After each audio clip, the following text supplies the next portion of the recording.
안녕하세요, 여러분. 2026년 3월 18일 수요일 오후 퇴근길 뉴스 브리핑입니다. 오늘 하루 대한민국을 달군 가장 뜨겁고 무게감 있는 소식들만 한데 모았습니다. 어제 발표되었던 파격적인 반도체 50조 지원책과 많은 분을 놀라게 했던 공시가격 18% 폭등 소식 이후 오늘 시장과 정치권은 어떻게 반응했는지, 그리고 방금 오후에 들어온 따끈따끈한 긴급 소식까지 2,900자 분량으로 아주 상세하고 깊이 있게 전해드립니다. 바쁜 하루를 마무리하는 시간, 이 영상 하나로 오늘의 흐름을 완벽하게 정리해 보시기 바랍니다. 지금 바로 시작합니다. 첫 번째 소식은 대한민국 경제의 심장, 반도체 이야기입니다. 정부의 50조 원 규모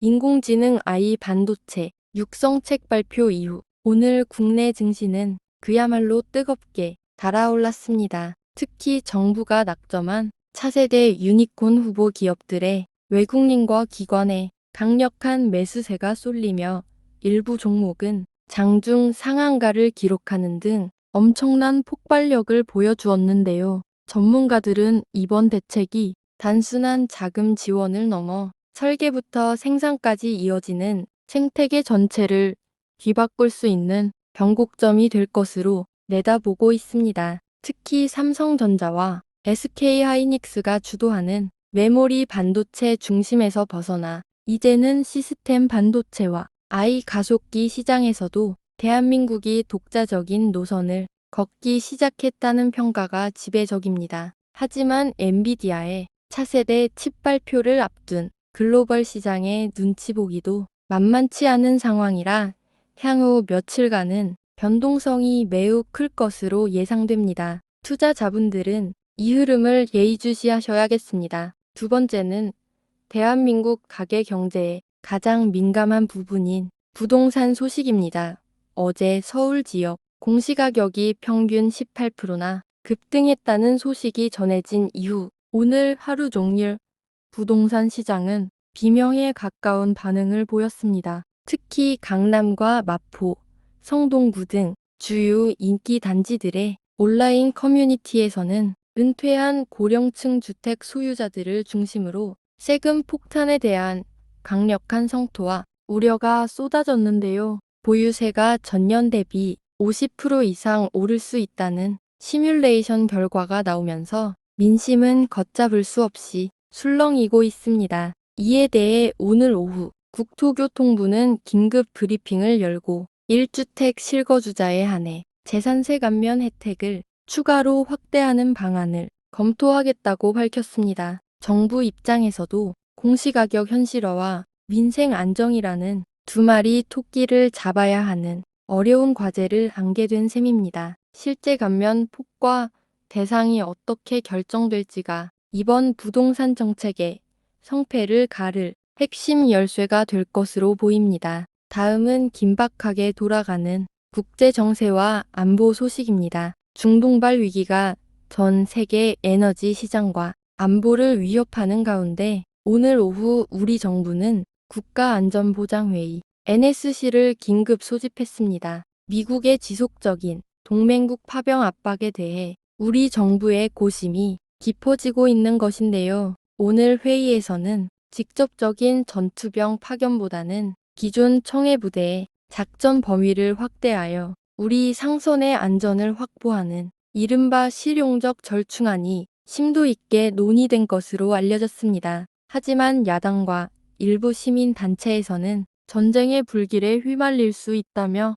강력한 반대 목소리를 내고 있어 파병을 둘러싼 국내 정치권의 갈등은 이번 주가 고비가 될 전망입니다. 이재명 대통령은 국민의 생명과 안전을 최우선으로 하되 한미 동맹의 가치도 고려해야 한다는 원론적인 입장을 견지하며 신중한 행보를 이어가고 있습니다. 네 번째는 우리 삶에 바로 와닿는 민생 소식입니다. 30년 만에 전격 시행된 석유 최고가격제가 시행 이틀째를 맞았습니다. 산업통상자원부의 조사에 따르면 오늘 오후 기준으로 전국 주유소의 평균 휘발유 가격이 어제보다 약 30원가량 하락한 것으로 집계되었습니다. 정부의 강력한 의지가 시장에 반영되기 시작한 것인데요. 하지만 일부 지역에서는 여전히 가격을 내리지 않거나 재고 부족을 핑계로 판매를 기피하는 현상도 보고되고 있습니다. 이에 정부는 내일부터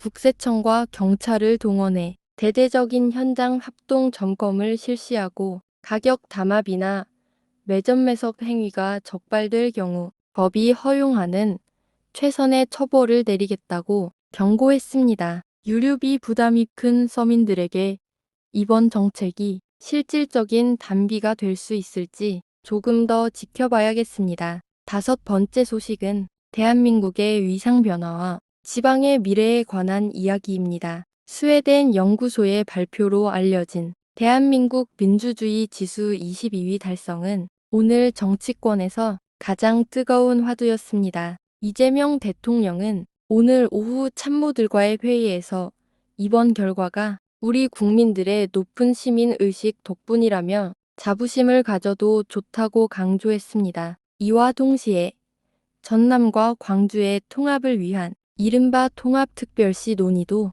오늘 오후 광주시청에서 열린 민관합동회의를 통해 구체적인 청사진을 드러내기 시작했습니다. 30조 원 규모의 국가 예산 지원과 파격적인 규제 완화가 약속되면서 소멸해가는 지방을 살릴 마지막 골든타임이라는 절박함이 통합 논의에 불을 지피고 있습니다. 수도권 집중을 막기 위한 이 거대한 실험이 성공한다면 대한민국 지방자치의 새로운 모델이 될 것입니다. 오늘 하루도 각자의 자리에서 정말 고생 많으셨습니다. 퇴근길에 전해드린 상세한 뉴스들이 여러분의 저녁 시간을 더 풍성하게 만들고 세상을 바라보는 눈을 더 넓혀드렸기를 바랍니다. 내일 아침에는 밤사이 벌어진 글로벌 뉴스들을 정리해 다시 찾아뵙겠습니다. 오늘 영상이 유익하셨다면 구독과 좋아요,